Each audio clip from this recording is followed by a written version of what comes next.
It's day 4 of the Israel-Hamas war. The death toll, we can tell you, has crossed 1,600 on both sides, more than 900 killed in Israel alone. The number of injured is more than 2,400, so the toll is expected to rise. The fighting continues overnight. Israel has been pounding targets in Gaza. Hundreds of strikes have been reported.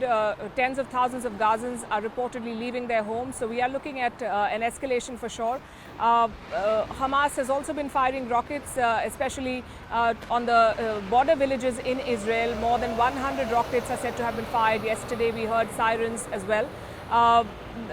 Things are largely quiet on the streets of Tel Aviv and other places in Israel because the government has called in some 300,000 reservists. They're looking to take the fight not just into Gaza, not just in terms of an airstrike, but they're also preparing for a ground offensive, we are told. And they have full support, military, intelligence and monetary from their allies in the West. US President Joe Biden has been voicing support. Reports have also emerged of the contents of his conversation with Prime Minister Netanyahu on Sunday. Multiple sources saying that the Israeli Prime Minister has said that they have no choice but to go deep into Gaza and finish this off. So we are going to see more fighting, not just in Gaza, but also in Lebanon on the northern border. Some Israeli military action has been reported, and Israelis living in border villages near Lebanon have been told to seek shelter.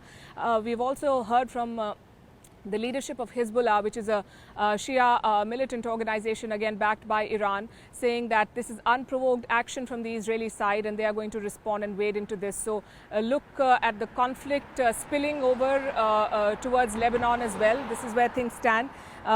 We've been seeing statements from the United Nations.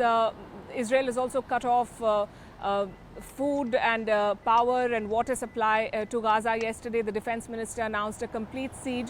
As far as the border villages of Israel are concerned, they are more or less under control of the Israeli forces. But until we last checked, there were still 7 to 8 locations where gunfights were reported. So we're waiting for a report to come that says that everything has been sanitized. They're still recovering bodies, especially at the site of the music festival, where more than 250 people are said to have been killed by Hamas terrorists. So this is where things stand at the moment. We are looking at an escalation.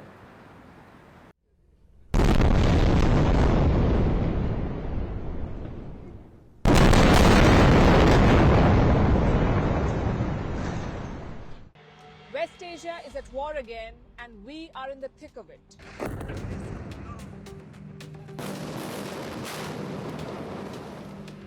As the decades-old conflict reignites, we bring you the most comprehensive coverage from Tel Aviv. When war breaks out, you see a lot of movement, a lot of action at airports. Who is making gains? How is the world reacting? And what is the fallout? We'll be here bringing you all the action through the non-stop sirens and the flying rockets to bring you the full story. Catch all the live action from this West Asian war zone only on Vantage Israel Edition.